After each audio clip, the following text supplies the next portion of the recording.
When a player engages with a game like ours, one of the primary goals from a development and design standpoint is to let them play improvisationally. The way that we allow for so much player freedom, the play your way philosophy as we like to call it, is that your game will inevitably be a hybrid. All movements are linked. Everything has a purpose. It's all connected, you see. Because you allow the player to do whatever he wants, he needs to be able to sneak, he needs to be able to fight, he needs to be able to steal, to look through keyholes, climb, anything the player can imagine. We try to give the player enough flexible verbs, basically, and whenever possible we give them non-combat actions that just let them play at their own pace. It's not just about going left, right, over the top of the building, possessing a fish and swimming along in the river. All of those crazy things you can do using combat or stealth or being very violent or not killing anyone. It's not just about that. It's just the moment to moment, the feeling of when something happens as a direct result of your actions. It's your experience. For instance, we see players arriving in front of a firing squad in the street, and some of them just walk right past it. Some other people are like, is there loot to steal? And some other people approach it like morally, hey, what did these people do exactly? I think I'm gonna defend them.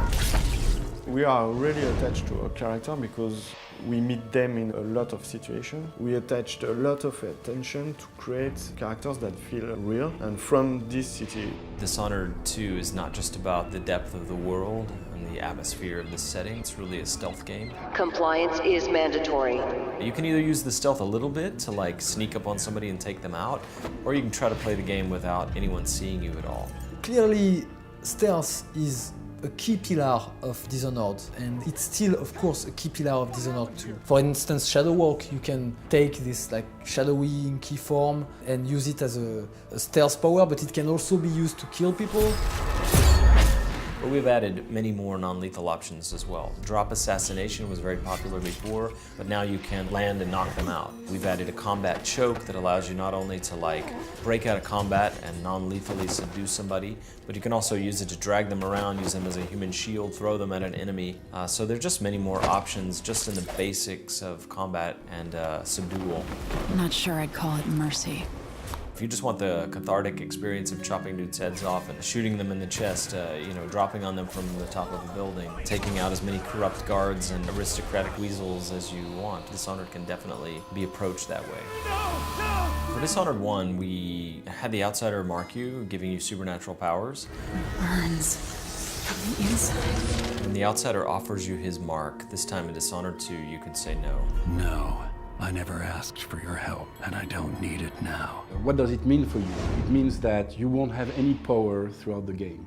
And for us, level designer, it means that you should be able to do everything that the other guys could do with the powers. Sometimes it's more difficult, but at the end of the day, you can finish the game without any power. What are you waiting for? What's going on here?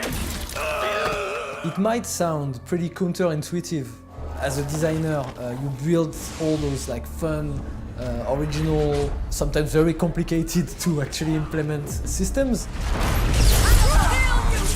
And then you include in your game an option to, lock them away? Why? No.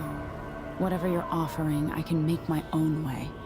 That's, I think, because we are confident that our core gameplay is interesting enough. And we are confident that the player who makes that choice wants that kind of experience. He wants to be a human being among human beings and feel like he's the best. Like he wants to be Batman and not Superman. We have players who play for the story, we have players who play because they have stealth simulation, because they think Emily's cool or Corvo's cool. Some players move through the game like a shadow without leaving anyone disturbed, and other players leave a big trail of blood and body parts.